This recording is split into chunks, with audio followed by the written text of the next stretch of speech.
Hi hello வணக்கங்க. போகிற போக்கில் உங்களுக்கு ஒரு பயாலஜி சொல்லி தரட்டுமா? இப்போ நம்ம எங்கே இருக்கோம்னு பார்த்தீங்கன்னா கிரீன்லேண்ட் நர்சரி இருக்குது பார்த்தீங்களா, அவங்களோட தோட்டத்தில் தான் இருக்கும். சரியா? இங்கே பார்த்தீங்கன்னா இங்கே மாமரத்தில் இந்த கிளையிலே என்ன செஞ்சுருக்கு, மாங்காய் எல்லாம் காய்ச்சிருக்கு. இது ஏன் எப்போது நீங்கள் யோசிச்சிருக்கீங்களா? ஏன் அப்படின்னு பார்த்தீங்கன்னா இந்த மரம் இப்படி வளர்ந்து போயிட்டே இருக்குன்னா அந்த இப்போ என்னெல்லாம் இருக்குது பார்த்தீங்களா, இந்த மாதிரி பிரான்ச்சஸ் வந்து நீண்டு வளர்ந்துட்டு போகிறதுக்கும் அதை நான் ஆல்ரெடி சொல்லியிருக்கேன். அந்த டிப்பில் வந்து வளர்ச்சி அதிகமாக இருக்கிறதுக்கு ஆக்சின். ஓகேவா?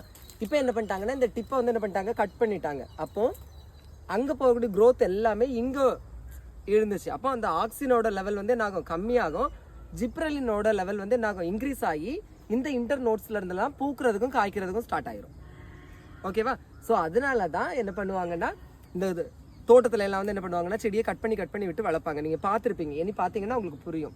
ஓகேவா? புரிஞ்சிருச்சா? ஓகேவா? ஆக்சின் வந்து பிளான்ஸோட க்ரோத்துக்கு தான் சப்போர்ட் பண்ண, நான் இல்லைன்னு சொல்லலை.